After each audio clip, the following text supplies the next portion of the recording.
ଖାଇବା ଭଲ ହେଇଛି ନା? କ'ଣ ହେଇଛି ଆମର ଖାଇବା ଆଜି? ବଡ଼ ପାଟି।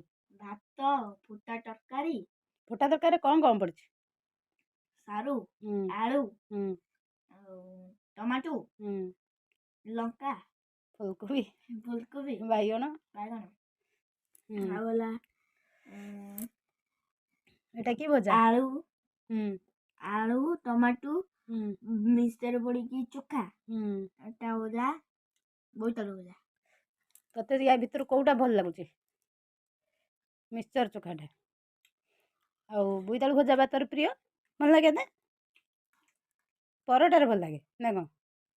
ଗରମ ଗରମ ପରଟାରେ ଆମେ ଧନ ବୋଇତାଳୁ ଭଜା ଖାଇବାକୁ ତାକୁ ବହୁତ ଭଲ ଲାଗେ। ଆଜି ମୁଁ ଭାତରେ ଭାତ ଦେଇଛି ନା ଭାତ ଦେହରେ ଭଜା କରିଦେଇଛି।